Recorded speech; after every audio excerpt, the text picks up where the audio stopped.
Bien, ¿cuántos de ustedes alguna vez escucharon la frase, las personas no se dan cuenta o no valoran lo que tienen hasta que lo pierden? ¿Alguna vez lo escucharon? Es una frase típica, no valoran hasta que lo pierden. ¿Y por qué sucede eso? Por naturaleza. Todos los seres humanos tenemos la tendencia de ignorar o minimizar o dar por sentado o acostumbrarnos a algo o a alguien y lo tenemos por seguro. Muchas veces los hijos pueden acostumbrarse a que tienen sus padres, a que tienen seguro su comida, y entonces ahí no están valorando lo que tienen, o al revés. O sea, puede pasar en muchos ámbitos hasta que eso que piensan que es seguro se desvanece, se rompe o muere. Es en ese momento que el valor de lo perdido se hace evidente. Nos embarga la culpa de no haber cuidado, de no haberlo valorado, y nos lleva a valorar muchas veces las cosas o a las personas, pero en muchas ocasiones ya es demasiado tarde. Hermanos, si bien todos nosotros tenemos esa inclinación por ser humanos, nosotros, los cristianos, no necesitamos seguir ese camino. Como hijos de Dios debemos valorar y ser agradecidos por todo lo que Dios nos da, por todo lo que Dios hizo por nosotros y en nosotros, por medio del sacrificio de Cristo. Y ese agradecimiento y ese valorar no se debe dar solamente los domingos, sino todos los días de nuestra vida. Digo esto desde el principio porque lo que vamos a ver a continuación en esta historia que tenemos en el capítulo 8 es que el pueblo de Dios, al que predicó Oseas, se dejó llevar por esta inclinación. No valoró lo que tenía y se alejó de Dios y lo perdió. Entonces he titulado la exposición de hoy, ¿cómo evitar alejarnos de Dios? Ese es el título del sermón, ¿cómo evitar alejarnos de Dios? Y el punto número 1 que vamos a estar viendo es teniendo una relación sincera y práctica. ¿Cómo evitamos alejarnos de Dios o alejarse de Dios? Teniendo una relación sincera y práctica, y lo vamos a estar viendo de los versículos 1 al 3. Empecemos y leamos versículo 1, dice: pon a tu boca trompeta como águila, viene contra la casa de Jehová, porque traspasaron mi pacto y se rebelaron contra mi ley. Hermanos, el profeta vuelve a usar un tono similar al que había usado en el capítulo 5, versículo 8, para volver a advertir al pueblo, para poder decirles nuevamente que estén alertas. Por eso la imagen esta de pon trompeta en tu boca debía ser sonado. En ese tiempo no eran las trompetas que tenemos ahora, sino era el shafar. Era algo como un cuerno que tenían que ellos tocar fuerte. ¿Y por qué debían estar alertas? ¿Por qué debía sonar trompeta? Porque el enemigo venía sobre ellos. Y dice que iba a llegar como un águila contra la casa de Jehová. En este caso, al mencionar la casa de Jehová, no se está refiriendo al templo, que muchos conocemos el templo como la casa de Dios, pero también la Biblia hace referencia a Israel como la morada de Dios. Y en este caso está diciendo que la casa de Israel iba a venir el águila, y con esa imagen de águila, no sé, incluso los niños por ahí, si han visto algún documental, han visto el comportamiento del águila, pueden entender que el profeta está queriendo poner en la mente de esos lectores y de nosotros, para que todos entendamos que el enemigo ya estaba sobrevolando, ya había elegido su presa, la presa que tenía ya era débil, era solitaria e indefensa. Ya estaba lista para atacar en picada a gran velocidad, clavar sus poderosas garras sobre Israel y así devorarla. Esa es la imagen que está poniendo. Por eso les decía, si han visto documentales, ese era el comportamiento de las águilas, y así iba a venir el enemigo, así iba a venir, iba a clavar sus garras, iba a devorar a Israel. Pero también aparte del comportamiento de un águila que podían ellos conocer y nosotros, con esta imagen también les está recordando lo que Moisés les había dejado por escrito. Porque las graves consecuencias o maldiciones que iba a caer sobre el pueblo cuando el pueblo traicionara a Dios, o cuando el pueblo le iba a ser infiel a Dios, esas consecuencias ya el Señor se les había dado, ellos lo tenían por escrito. Por ejemplo, en Deuteronomio capítulo 28, 49 al 51, fíjense que esta imagen que usa Oseas es la misma imagen que Dios ya había dejado escrito. Dice, Jehová traerá contra ti, esto es en el contexto de las maldiciones y las bendiciones. Si obedecían al Señor, si seguían sus caminos, si hacían su voluntad, Dios iba a estar con ellos. Él los iba a proteger, Él los iba a guiar, Él los iba a proveer. Pero si se alejaban de Él y si se iban tras ídolos, si traicionaban a Dios, maldiciones iban a venir. Y parte de esas maldiciones decía esto: Jehová traerá contra ti una nación de lejos, del extremo de la tierra, que vuele como águila. Es la misma imagen, que vuele como águila, nación cuya lengua no entiendas. Gente fiera de rostro, que no tendrá respeto al anciano ni perdonará al niño. Y comerá el fruto de tu bestia y el fruto de tu tierra hasta que perezcas. Y no dejará grano, ni mosto, ni aceite, ni la cría de tus vacas, ni los rebaños de tus ovejas, hasta destruirte. Así, tan desgarrador iba a ser lo que iba a caer a este pueblo por traicionar a su Dios. Entonces, lo que Oseas está diciendo, ustedes tenían esta imagen. Ustedes tenían esta advertencia y la estaban ignorando.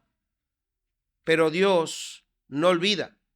Pero Dios no ignora sus promesas. Y aunque ellos seguían creyendo que esto no iba a pasar, porque pensaban que Dios estaba con ellos, Oseas dice, la realidad es que Dios no está con ustedes. Está en contra de ustedes. En contra de ustedes. Vean lo que dice versículos 2 y 3. A mí clamará Israel, Dios mío, te hemos conocido. Israel desechó el bien, enemigo lo perseguirá.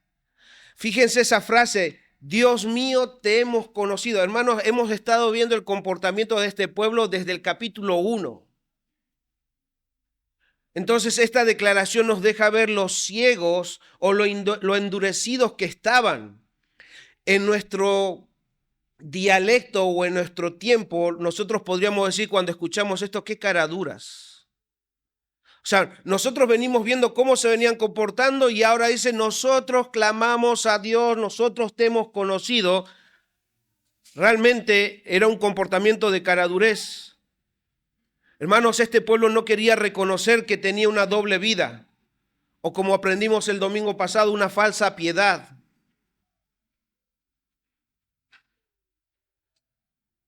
Ellos no querían reconocer que habían traicionado a su Dios y es por eso que no podían arrepentirse. Seguían convencidos de que tenían una relación cercana con Dios, que adoraban y obedecían a Dios, pero lo cierto es que lo rechazaban al irse tras ídolos y practicar perversidades. En otras palabras, con su boca decían conocerlo, pero con sus hechos lo desconocían. Por eso es que el profeta declara, Israel desechó el bien. Hermanos, nosotros debemos entender en el contexto bíblico que desechar el bien es sinónimo de desechar a Dios. ¿Por qué? ¿Qué dijo Jesús cuando el joven rico se le acercó diciéndole, maestro bueno, maestro bueno? ¿Qué le dijo el Señor a este joven? Bueno, hay uno solo. ¿Y quién es? Dios. Si bueno hay uno solo, ese bueno ese es el que hace el bien. Entonces, Al irse tras los ídolos, estaban dejando la única fuente de paz, seguridad y bienestar. Por eso incluso el salmista en el Salmo 119, la primera parte le dice al Señor, tú eres bueno y haces el bien. Él es el único bueno y Él es el único que obra bien, que hace el bien. Y entonces ahora, por traicionar a este Dios, a este benefactor, Israel estaba desprotegido, ya no tenía quien lo cuide y el enemigo venía por ellos. Ahora, ¿y eso qué tiene que ver con el punto número 1 que yo les mencionaba, que es teniendo una relación sincera y práctica? Porque evidentemente ellos no lo tuvieron. Pero hermanos, es para que nosotros entendamos que si el Señor envía castigo a los que lo traicionan, o como dice Tito en 1:6, a los que dicen conocer a Dios, pero con sus hechos lo niegan, entonces si nosotros estamos viendo en la historia que esa es la realidad o el destino de aquellos que traicionan a Dios, entonces ¿cómo evitamos nosotros alejarnos de Dios? Porque esta historia tiene que llevarnos a la práctica, a una aplicación, para que no quede en la historia. ¿Cómo nosotros evitamos alejarnos de Dios? El domingo pasado aprendíamos de que debemos tener cuidado de vivir vidas piadosas falsas. Pero ¿cómo lo evitamos? ¿Cómo evitamos vivir de esa manera? ¿Cómo evitamos tener una doble vida? ¿Cómo evitamos simplemente decir que amamos a Dios, pero nuestra vida demuestre lo contrario? ¿Cómo hacemos? La manera de evitar una doble vida o la disciplina de Dios es siendo consistentes con nuestra profesión de fe. ¿Cuándo? En todo momento, en nuestro diario vivir. A veces uno puede pensar, ¿cómo evitamos esto? Y no se trata de encerrarnos en nuestras casas para no pecar. No se trata, mejor no me voy a relacionar con las personas para no caer en hipocresía. Hermanos, evitamos alejarnos de Dios cuando practicamos su palabra. Cuando hacemos, no cuando dejamos de hacer algo, sino cuando hacemos lo que el Señor nos manda. Por ejemplo, a ver si ustedes tienen en memoria la palabra, ¿cómo podemos evitar mentir? Sellándonos, poniéndonos acá, sellándonos la boca. ¿Cómo evitamos mentir, niños?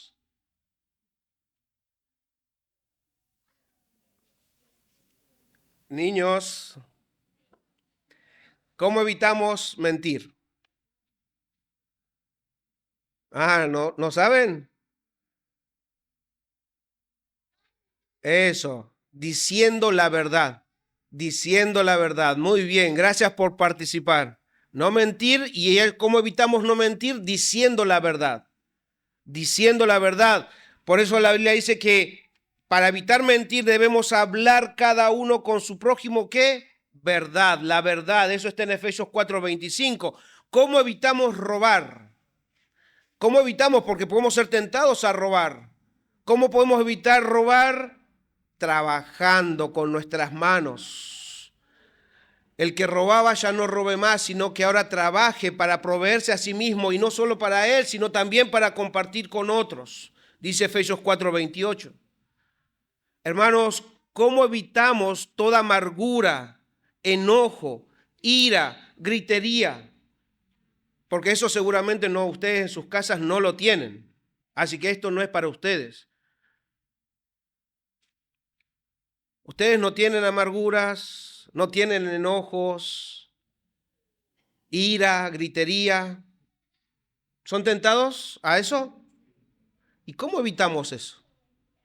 ¿Cómo evitamos caer en la amargura? ¿Cómo evitamos caer en la ira o en el enojo o en la gritería, ya sea en nuestra casa o incluso con nuestros hermanos?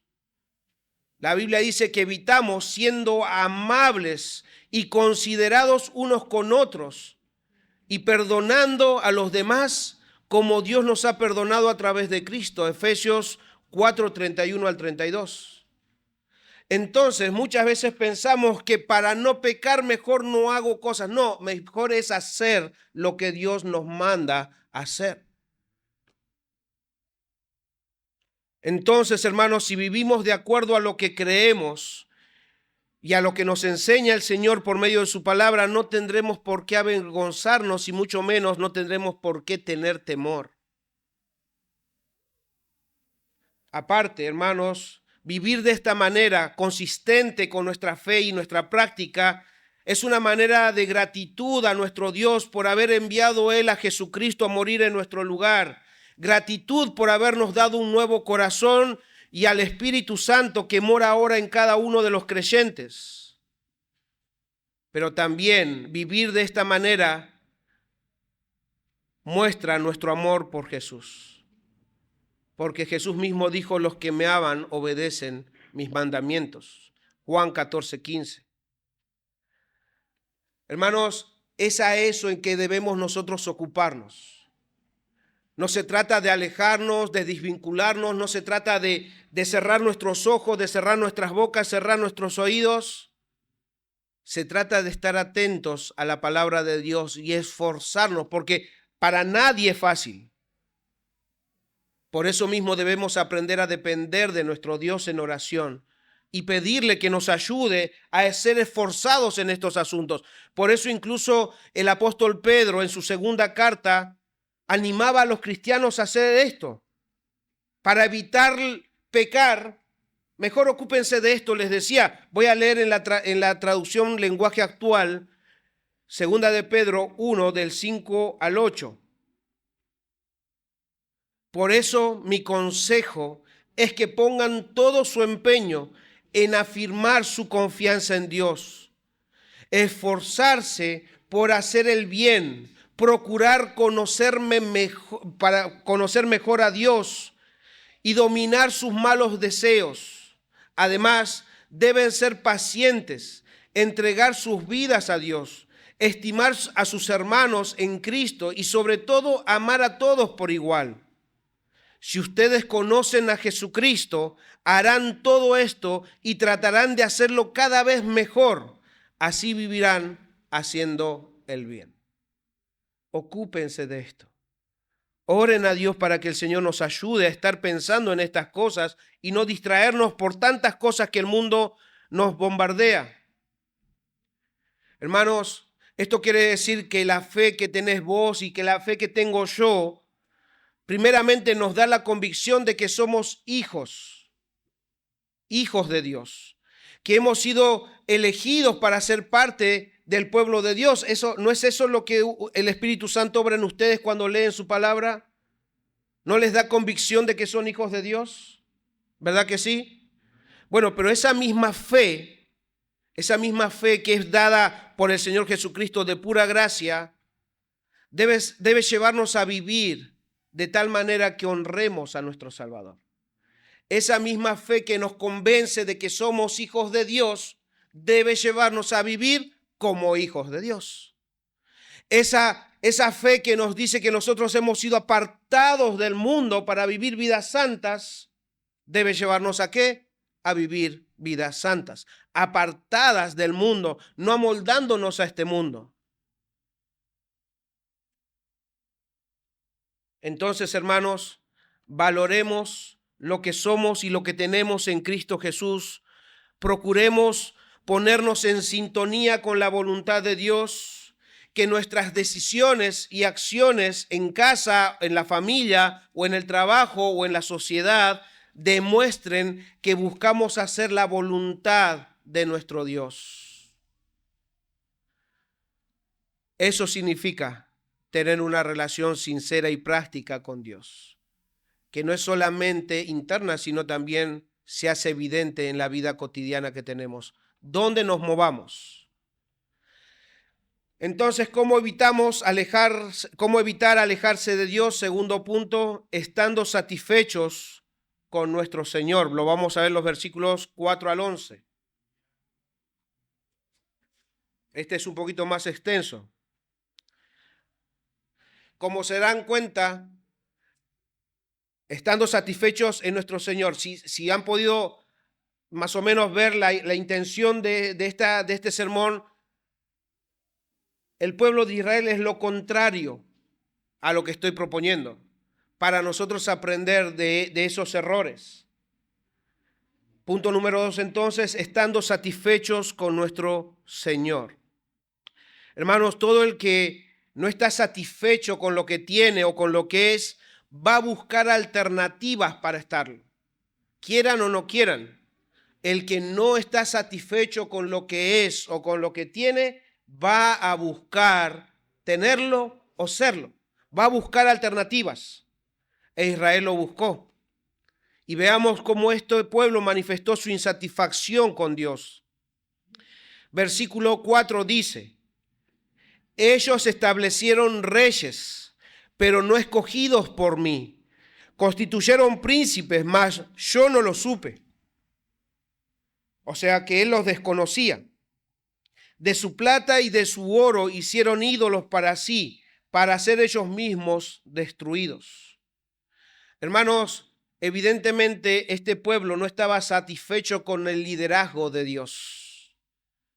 No querían seguir la instrucción, la guía de su Dios, y mucho menos estaban satisfechos con los reyes que él establecía. Por lo tanto, ellos mismos buscaban sus propios reyes. Hermanos, si han leído el libro de Reyes, el libro de Crónicas, sabrán que en esta época el reino del norte se caracterizaba por los complots, traición y asesinatos para instalar nuevos reyes. Y obviamente esa no era la voluntad de Dios, sino la ambición y la arrogancia de las personas. Por eso Dios dice que esos reyes y los demás gobernantes no fueron escogidos por él. Él los desconocía a cada uno de ellos. Y uno de esos reyes fue Jeroboam I. Este Jeroboam I fundó 2 centros de cultos religiosos, instalando allí becerros de oro a los que está haciendo alusión Oseas.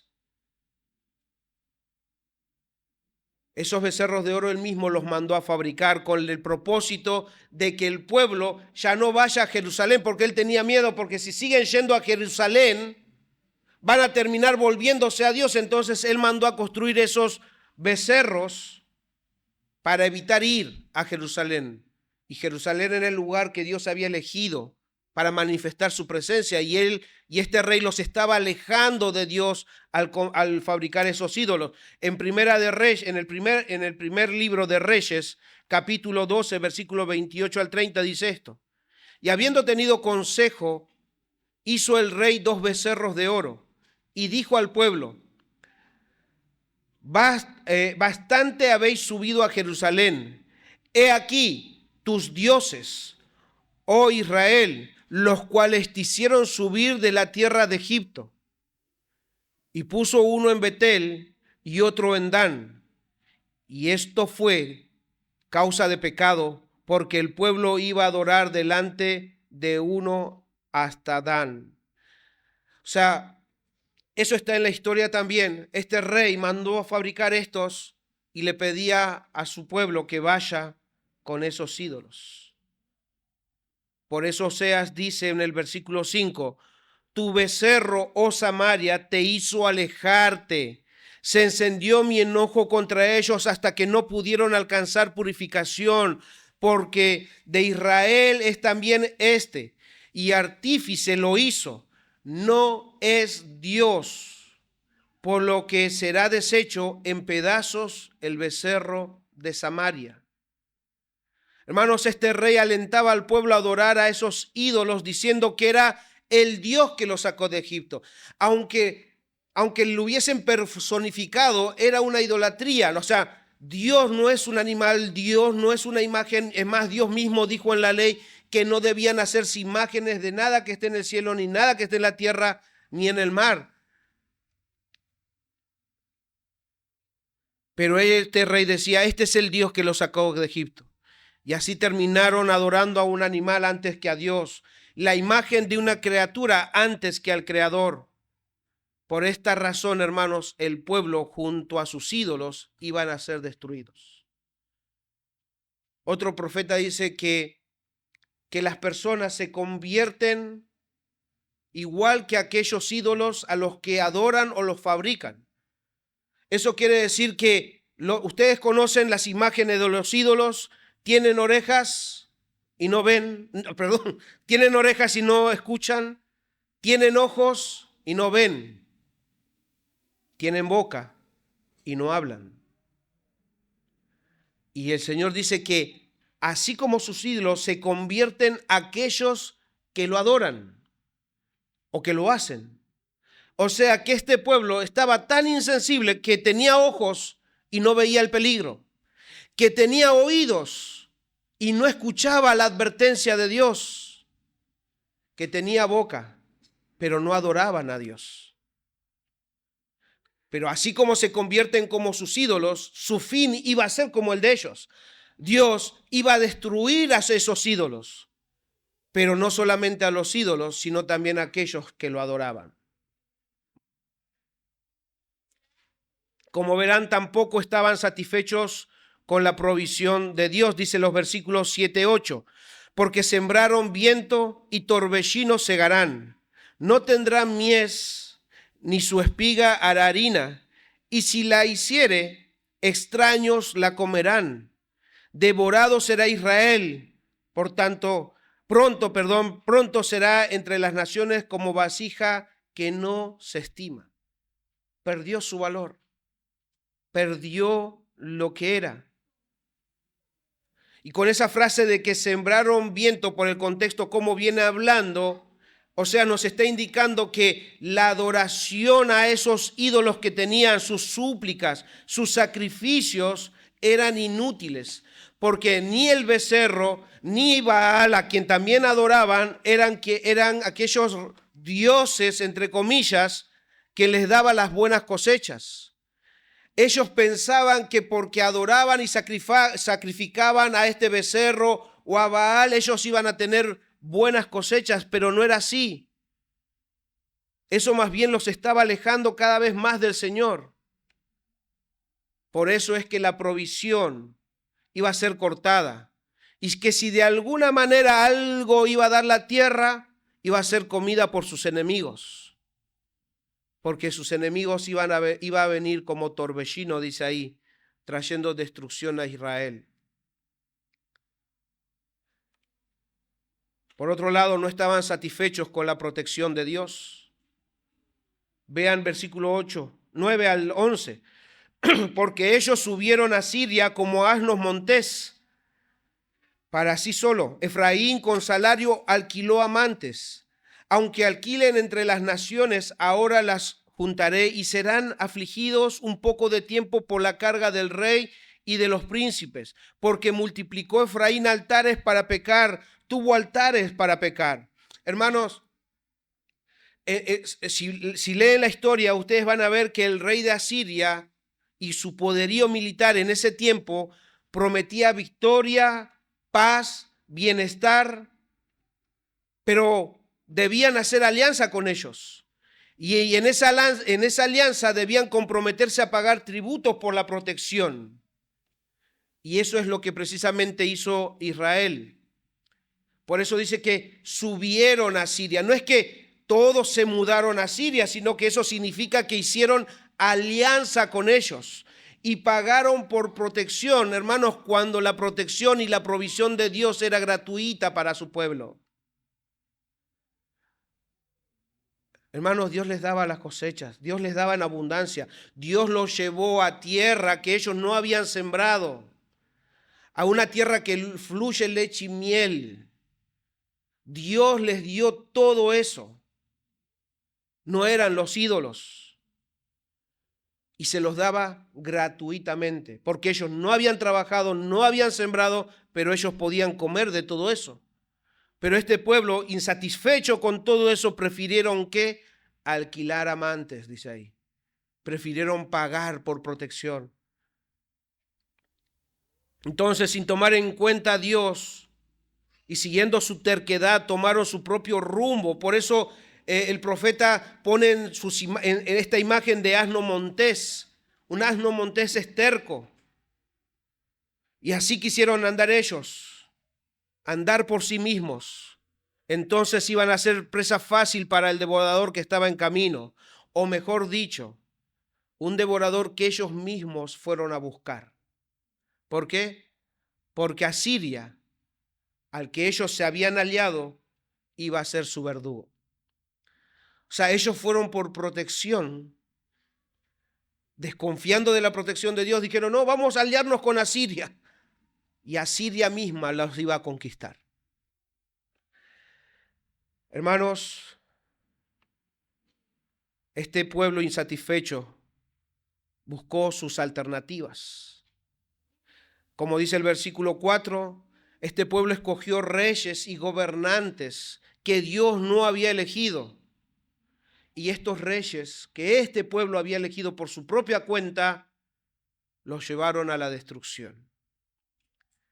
Pero el amor redentor de Dios siempre está ahí. Y se volvió a activar para manifestar su amor al enviar a un mejor rey. Hermanos, Dios envió a un mejor rey del linaje de David, su ungido, el rey prometido, el rey escogido por Dios, cuyo reino es eterno. Esta historia siguió y el comportamiento del pueblo siguió hasta ser deportado. Pero al tiempo, más adelante, el Señor envió a su Hijo. Y a diferencia de estos reyes de la historia, Jesús es un rey en el que Dios se complace.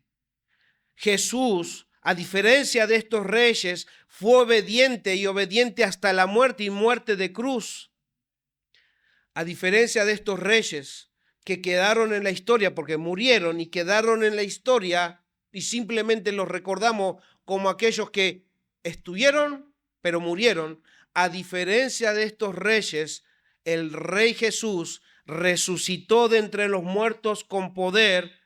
Él está vivo, no lo recordamos como alguien que murió, sino como alguien que murió y resucitó. Nuestro Señor Jesucristo y Rey está vivo, y este rey, a diferencia de estos reyes que guiaron al pueblo a su destrucción, nuestro rey va a guiar a su pueblo, a su iglesia, a una nueva tierra, al cielo, a una morada eterna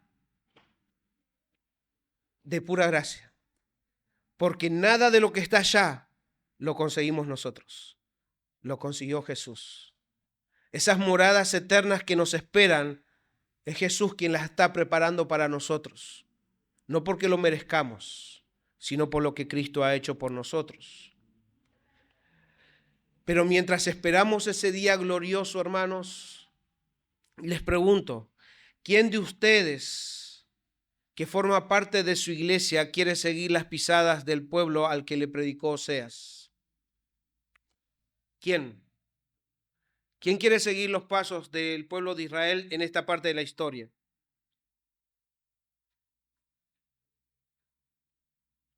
No responden, pero espero que ninguno. Ninguno. Y más aún sabiendo que todo aquel que abandona a Dios o que vive sin Dios será destruido. Pero ¿cómo evitamos seguir sus pisadas? ¿Cómo evitamos alejarnos de Dios? ¿Cómo hacemos que esta historia no se repita en nosotros? Estando satisfechos con nuestro Dios, estando satisfechos con la salvación que tenemos en Cristo Jesús, estando satisfechos con su palabra y con la guía del Espíritu Santo. Hermanos, debemos cultivar en nosotros esta satisfacción y crecer en esta satisfacción. Y para ello necesitamos tomar en cuenta a Dios en nuestros caminos. Hermanos, no seamos asnos monteses. No vivamos por nosotros mismos, no sigamos nuestros propios caminos, porque hoy tenemos un rey. Este rey que resucitó es nuestro Señor y Salvador. Y si decimos que Él es nuestro rey, eso significa que nosotros le pertenecemos a Él. Y si le pertenecemos a Él, vivamos por Él y para Él. Hermanos, Él nos mostró su amor. Ese amor redentor fue manifestado por medio de Jesucristo ahí en la cruz. Entonces debemos corresponder a ese amor, debemos vivir por ese amor. Como Pablo le decía a los Gálatas, en Gálatas capítulo 2, versículo 20, con Cristo estoy juntamente crucificado y ya no vivo yo, mas vive Cristo en mí. Y lo que ahora vivo en la carne, lo vivo en la fe del Hijo de Dios, el cual me amó y se entregó a sí mismo por mí. Entonces, hermanos, Él debe ser nuestra satisfacción. Debemos vivir por Él y para Él. Pero también esta historia nos enseña que debemos estar satisfechos con el cuidado y la provisión de Dios. De esa manera evitaremos alejarnos de Dios. Hermanos, si estamos satisfechos con su cuidado y provisión, evitaremos buscar en el mundo, en los ídolos, ya sean personas, posesiones o dinero, que es igual a lo que el rey de Asiria promete. El mundo, las personas, el dinero, las posesiones tienen esa misma característica que el rey de Asiria. Promete protección, seguridad, felicidad, paz, bienestar. Y si no estamos atentos, hermanos, no vamos a evitarlo. Hermanos, toda alianza con los ídolos es malo, termina mal. Hermanos, los ídolos, lo que el mundo ofrece, lo que el diablo ofrece, así como el de Asiria prometía al pueblo de Israel, es como el canto de las sirenas. ¿Alguno leyó el canto de las sirenas? Está en la mitología griega. Rápidamente voy a tratar de contarles para aquellos que nunca la leyeron. Dice que en la mitología que el canto de la sirena era irresistible, seductor y peligroso. Atraía a los marineros hacia la muerte.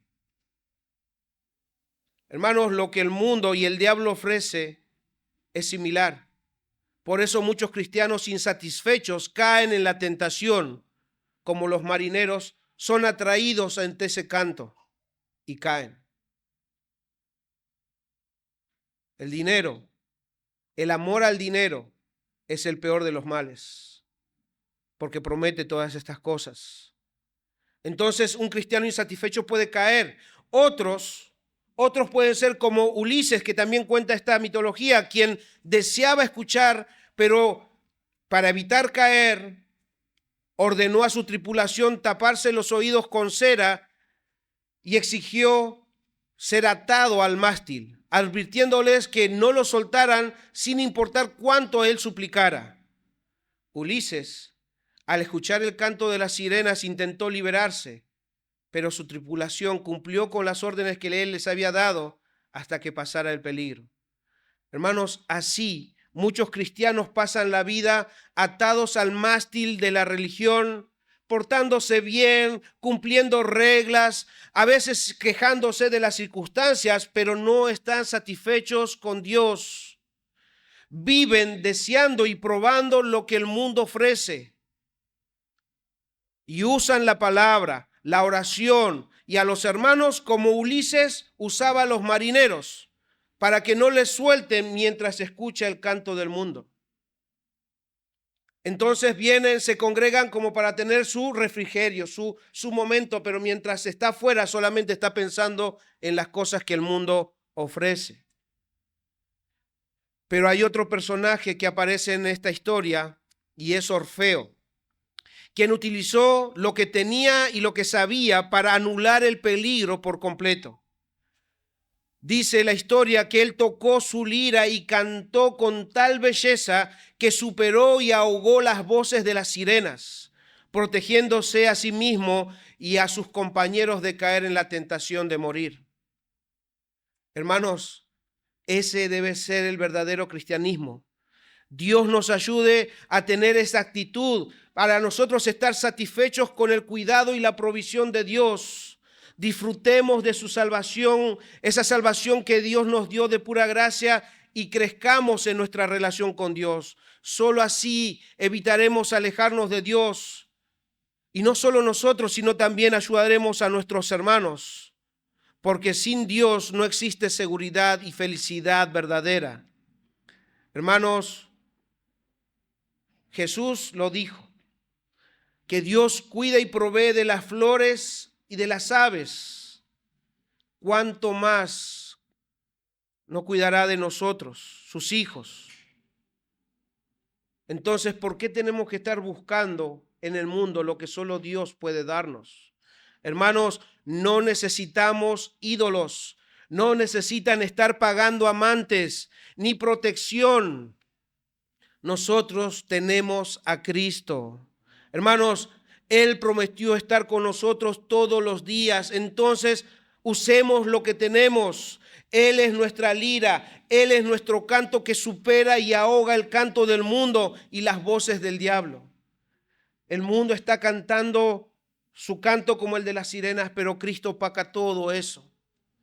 Por eso Dios nos ayude a decir como el salmista decía en el Salmo 73, 25 al 26, ¿a quién tengo yo en los cielos sino a ti? Y fuera de ti nada deseo en la tierra. Mi carne y mi corazón desfallecen, mas la roca de mi corazón y mi porción es Dios para siempre.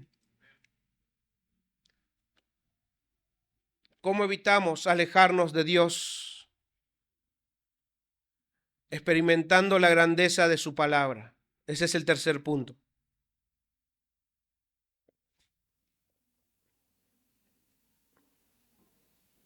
Va de los versículos 12 al 14, experimentando la grandeza de su palabra.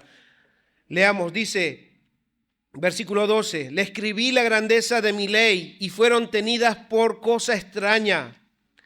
En los sacrificios de mis ofrendas sacrificaron carne y comieron. No los quiso Jehová. Ahora se acordará de su iniquidad y castigará su pecado. Ellos volverán a Egipto. Hermanos, el Señor les había dado su ley. Dicho de otro modo, el pueblo de Israel tenía la palabra de Dios, pero ellos la desconocían. Ellos la tenían como algo extraño. Hermanos, y no porque la ley, las tablas de la ley estaban solamente en el templo, en el arca del pacto, sino porque ellos no querían vivir bajo las reglas de Dios. Porque por más que cada uno tenga una copia, o hubiese tenido una copia de la ley en su casa, tampoco la iban a leer ni la iban a tomar en cuenta. Porque su intención no era escuchar a Dios, sino seguir su propio camino. ¿No pasa eso también en nuestros días?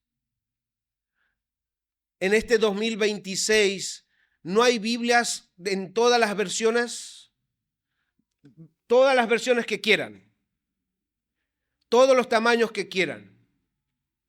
Es más, letras grandes, si tienen son cortos de vista, letras grandes, súper grandes, extra grandes. Y súper extra grandes. Ya un día voy a llegar con esa. ¡Pum! Acá. Son muy grandes. Pero incluso hasta digitales la tenemos. Pero la gran mayoría no la lee. No la lee. Y si la leen, no la obedecen. Así era el pueblo. La tenían. Y por más que la tengan en traducciones diferentes, no la iban a leer porque no les interesaba seguir la voluntad de Dios. Solo querían seguir sus caminos. Por eso incluso dice que los sacrificios que ellos ofrecían no buscaba honrar ni expresar su amor a Dios, sino que buscaba su propia satisfacción personal. Es por eso que el Señor no los aceptaba. Y por medio de Oseas anuncia su castigo con la frase, volverá a Egipto. Otra vez, no es que el profeta está diciendo que el pueblo de Israel iban a volver nuevamente o físicamente a Egipto, sino que así como eran esclavos en Egipto, así Israel iba a volver a ser esclavos. En este caso, de los asirios. Volverán a Egipto significa volverán a la esclavitud. ¿Por qué? Versículo 14 dice, porque olvidó pues Israel a su hacedor y edificó templos, y Judá multiplicó ciudades fortificadas, mas yo meteré fuego en sus ciudades, el cual consumirá sus palacios.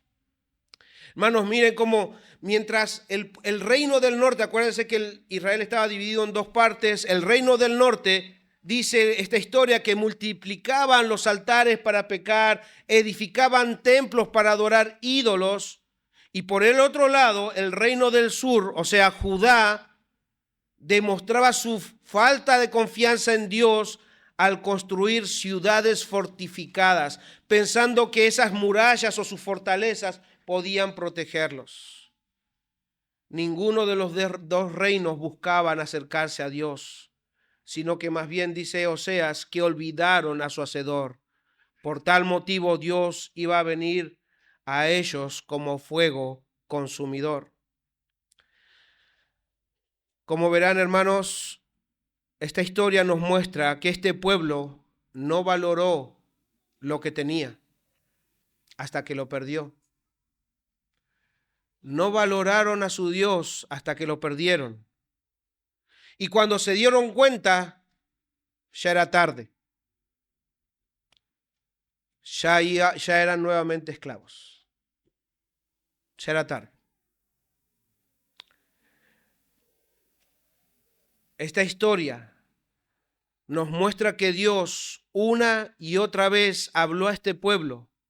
Fue paciente con este pueblo, pero ellos no les importó su palabra, no les importó lo que Dios estaba haciendo. Por eso es que no respondieron a las advertencias. Y amigo, amiga, que si hoy estás sin Cristo, si hoy no crees en Cristo, estás teniendo esa misma actitud que este pueblo. Niño, joven y grande.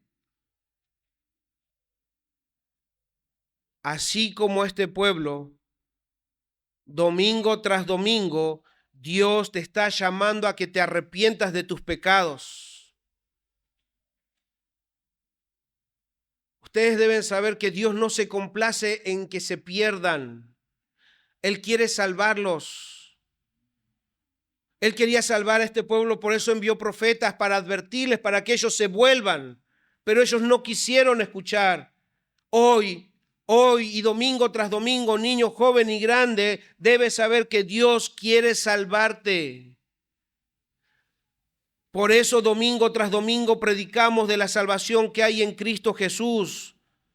Dios quiere salvarte, si no, Él no hubiese enviado a su Hijo, pero lo envió para que puedas tener la esperanza de que tus pecados puedan ser perdonados. Amigos, deben saber que en toda la historia de la humanidad, nadie que endureció su corazón contra Dios terminó bien. Por eso te animo a que no deseches la palabra de Dios, no ignores las advertencias y no te alejes del Salvador. Valora su sacrificio. Él entregó su vida para darte vida eterna, derramó su sangre para pagar tus pecados. Hoy Dios te ofrece salvación, guía, protección por medio de Jesús y te lo ofrece de manera gratuita. Solo debes arrepentirte y creer en Él. Y entonces el Señor te tomará como hijo, como hija de Dios, no por unos días, sino para siempre. Para siempre. Debes creer en Él y arrepentirte de tus pecados, niño, joven y grande, para experimentar su protección y la salvación que hay en Cristo Jesús. Hermanos, como vimos este capítulo, debemos tener la certeza de que todo aquel que abandona o vive sin Dios será destruido. Pero ¿creen que Dios inspiró a Oseas a escribir esto solo para informarnos de la historia? ¿Solo para contarnos de lo que pasó en el pasado? No, ¿verdad?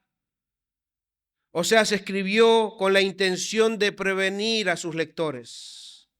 Y por alguna razón Dios preservó esta historia hasta nuestros días. Nosotros la estamos leyendo. Entonces, hermanos, debemos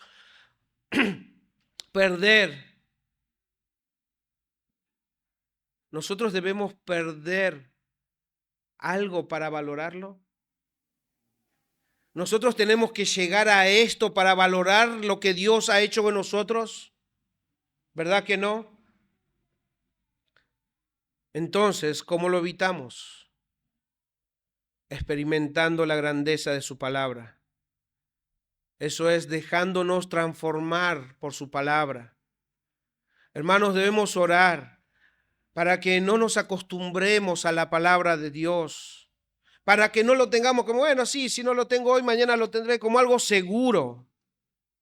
Por más que la leamos varias veces y la hayamos leído completa, que sigamos valorando, que nos ayudemos unos a otros a seguir meditando en la palabra de Dios para que no se convierta cosa extraña en nuestras vidas. No nos acostumbremos. Cada vez que abran su palabra, le oren al Señor, pídanle que los renueve, que los transforme, que los haga crecer. Experimentar la grandeza de la palabra de Dios sucede cuando obedecemos y aplicamos su palabra a nuestras vidas. Solo así podemos verla, podemos palparla. Podemos entender y ver con nuestros propios ojos que lo que está escrito es real, vivo y eficaz. Si no, seguirá siendo un cuento, seguirá siendo historia nada más. Hermanos, la cercanía con la palabra de Dios no se produce solo por leerla o por la información que tiene, sino por la relación que nosotros tenemos con su palabra.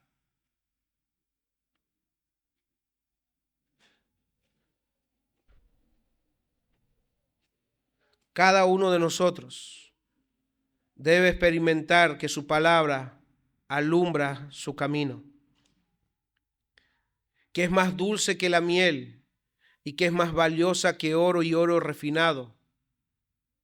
Para muchos, no lo sé, pero para muchos puede esto ser ajeno o puede ser algo extraño. ¿En serio es más dulce que la miel? ¿En serio es más valiosa? Por eso es que cada uno tiene que probar y ver.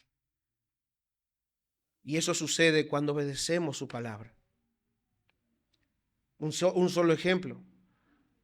Cuando predicamos su palabra, cuando evangelizamos confiando en su palabra, el Señor dice, ustedes no se preocupen en qué van a decir o qué palabras van a usar, porque Dios mismo va a poner palabras en sus bocas.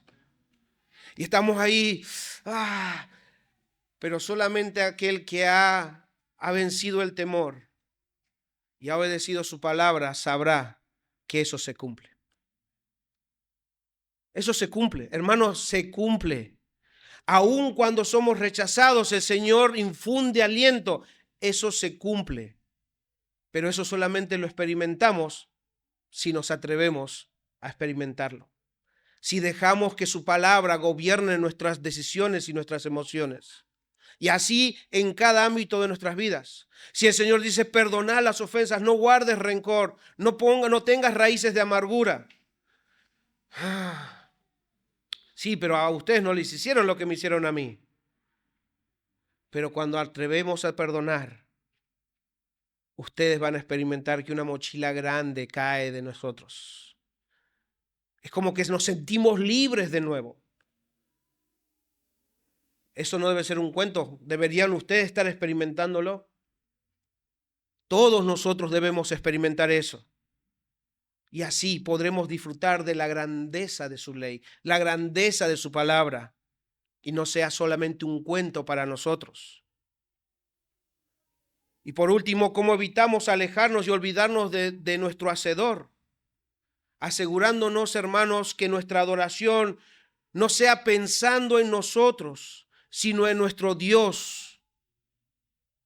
Que nuestra asistencia a la iglesia, que nuestras devociones en nuestros hogares, nuestras oraciones, nuestra lectura de la Biblia, nuestras ofrendas, nuestro servicio en la iglesia o en la casa, no sea para ganar el favor de Dios, sino que sea realmente para adorarlo a Él y así poder tener una devoción sincera y práctica hacia nuestro Dios. Hermanos, valoremos a nuestro Dios, consagrémonos a Él, vivamos para darlo a conocer, obedezcamos su palabra, seamos un pueblo que no se amolda a este mundo y lleva gloria al nombre de su Dios por medio de nuestro Señor Jesucristo, quien es nuestro Rey de Reyes y Señor de Señores.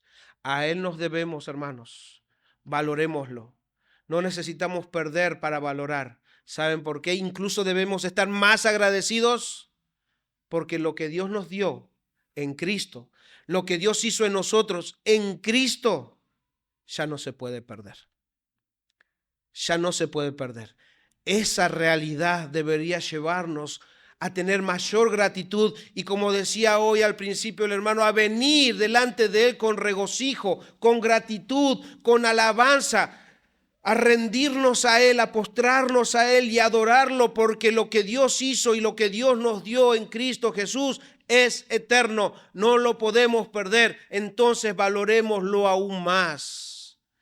Valoremos a nuestro Señor Jesucristo y lo que Él ha hecho en nosotros y por nosotros.